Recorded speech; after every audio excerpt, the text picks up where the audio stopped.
میں بڑے ادب و احترام سے درخواست کر رہا ہوں ایک عظیم شخصیت کو مفکر اسلام حضرت مولانا زاہد الراشدی تشریف لائیں اور اس عظیم اجتماع سے خطاب فرمائیں۔ مولانا زاہد الراشدی صاحب۔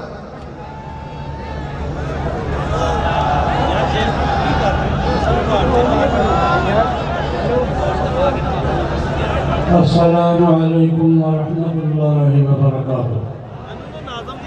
الحمدللہ رب العالمین والصلاة والسلام علی سید الرسل وخاتم النبیین وعلی آلہ واصحابہ واتباعہ اجمعین، اما بعد۔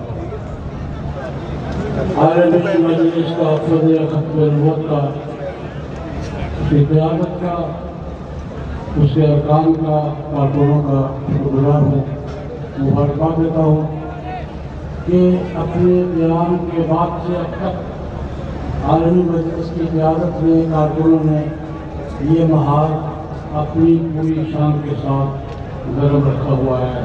انشاءاللہ یہ اپنی منطقی نتیجے تک پہنچے تک یہ محاذ اسی طرح پرجوش رہے گا، سرگرم رہے گا۔ اس وقت تک تفصیلی بات نہیں کر سکوں گا، لیکن ایک دو باتوں پر توجہ ضرور دلانا چاہوں گا۔ اس وقت ہمیں پاکستان میں دینی حقوں کو جو مسائل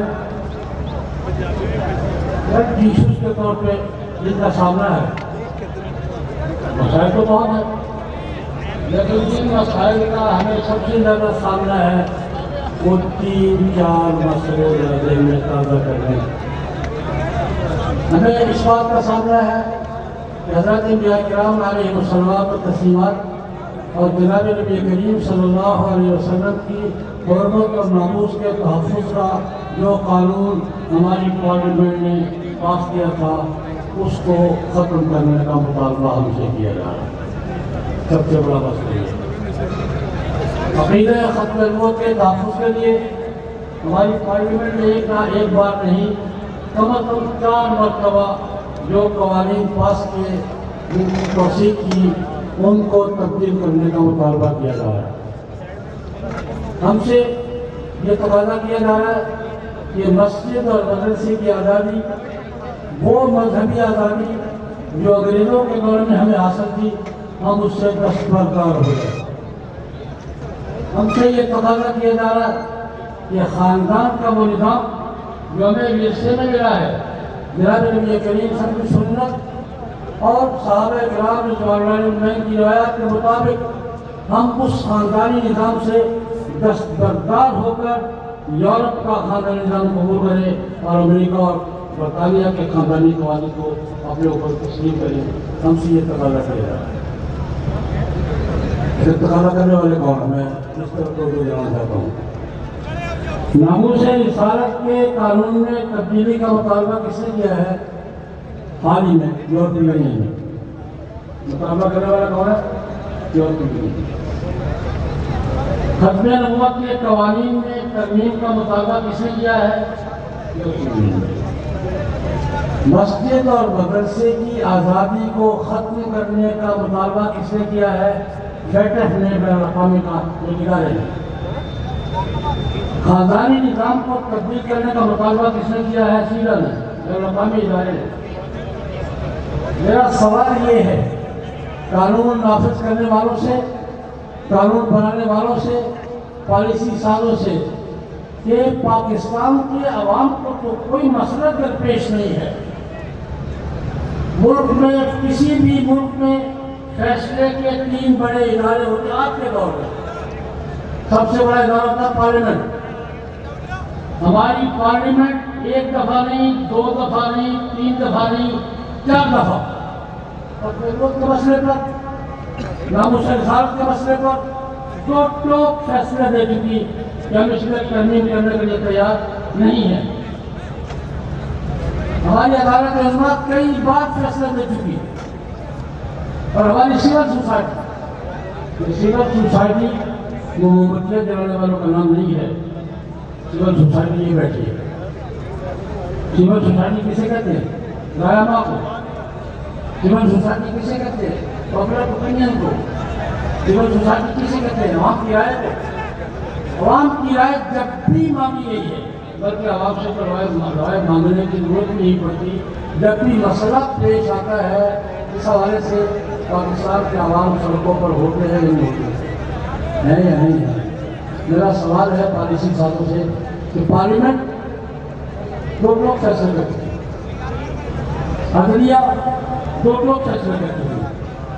پبلک کا فیصلہ بار بار بار بار بار بار ووٹوں میں لانے والی ہے. سوال یہ ہے کہ تکلیف کس کو ہے؟ ناموس سے رسالت کے قانون سے تکلیف کس کو ہے؟ ختم نبوت کے قوانین سے تکلیف کس کو ہے؟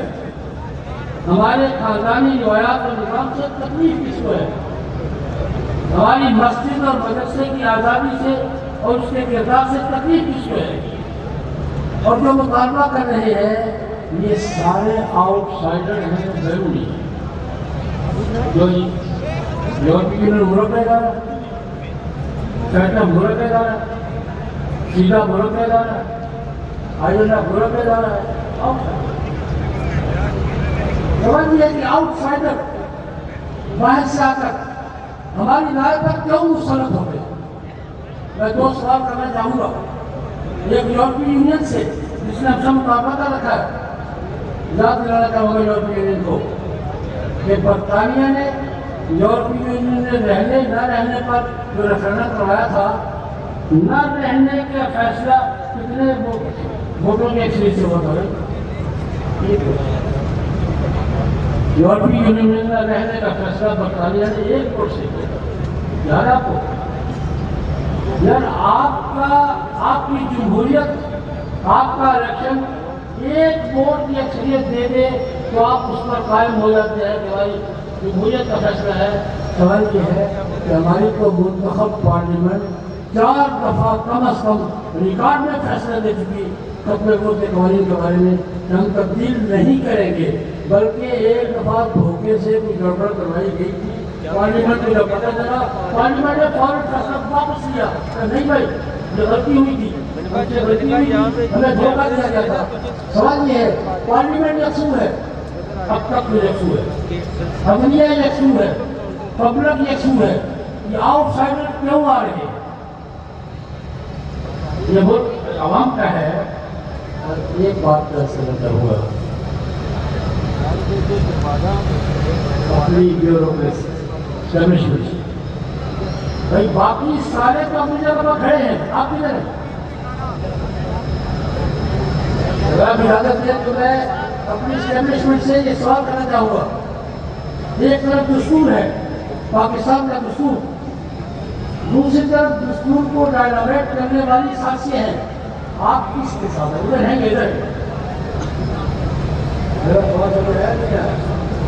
میرا اسٹیبلشمنٹ سے سوال ہے. ایک طرف پاکستان کا دستور ہے، دوسری طرف دستور کو ڈائنامیٹ کرنے کی سازشیں ہیں. آپ کدھر ہیں؟ آپ کا مطلب کدھر ہے؟ ایک طرف پارلیمنٹ ہے، منتخب فیصلے ہیں، دوسری طرف اس کو چیلنج کرنے والی لابیاں ہیں. آپ کا مطلب کس کے ساتھ ہے؟ ایک طرف عوام ہے، عوام کی وحدت ہے، متحدہ فیصلہ ہے، وہ ایک طرف ہے. دوسری طرف عوام میں خدشات پیدا کرنے کی قوتیں ہیں، عوام کو اس موقف سے ہٹانے والی قوتیں ہیں. میرا سوال اسٹیبلشمنٹ سے ہے کہ میرے بھائی آپ کو فیصلہ کرنا ہوگا کیا کرنا. اس وقت گیم اسٹیبلشمنٹ کی کورٹ میں ہے. اور میں ایک بات کرنا چاہوں گا، دیکھیے قومیں زیادہ دیر تک کبھی نہیں رہ سکتی. قوموں کو زیادہ دیر تک دوباری برابر میں دیکھ لیا ہے.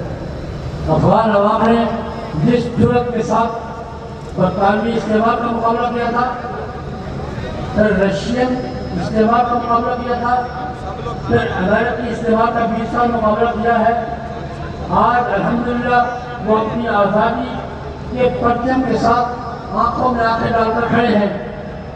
سوال یہ ہے کہ آپ بھی وہی کچھ چاہتے ہیں پاکستان میں، پاکستانی قوم کی آزادی کے تفصیل. ہم تو نہیں کہتے، ہم تو آپ کے ساتھ ووٹ کی طاقت سے، سپریٹ پاور کی طاقت سے پولیٹیکل قوت سے بات کر رہے ہیں اور آپ مجبور کر رہے ہیں کہ ہم بھی وہی کریں جو پوسٹ نہ ہوا ہے. خدا کے لیے اسٹیبلشمنٹ پر اپنے لیے پرزنٹیشن کرے. پاکستان کے عوام کو اپنے پڑوسیوں کے راستے پر چلنے پر مجبور نہ کیا جائے. ورنہ یہاں بھی کوئی کرزئی ہوگا, کوئی اشرف غنی ہوگا, کوئی ڈاکٹر نگڑا ہوگا. اس مقام تک حالات کو نہ لے جاؤ. میرا یہ سوال, میری یہ درخواست ہاتھ باندھ کر کس سے ہے. ایک بات اور آخری بات آپ سے کر رہا ہے. ہماری دو قوتیں ہتھیار کرنے کا نہیں تھا, نہ اٹھائے نہیں. ہتھیار ہم نے کبھی نہیں اٹھائے, نہ اٹھائیں گے. ہماری دو قوتیں ہیں, ان قوتوں کو بچا کے رکھیں. ایک قوت ہماری وحدت ہے, وحدت طبقات کی بھی, وحدت مقادم فکر کی بھی. 53 کی تحریک میں, 74 کی تحریک میں, 77 کی تحریک میں, 84 کی تحریک میں مقادم فکر بھی متحد تھے, طبقات بھی متحد تھے. تاجر برادری پورے ملک کی تحریک میں تھی یا نہیں تھی؟ کیوں نہیں؟ اور بارش میں پورے ملک کے مقررات کی برادری تھی یا نہیں تھی؟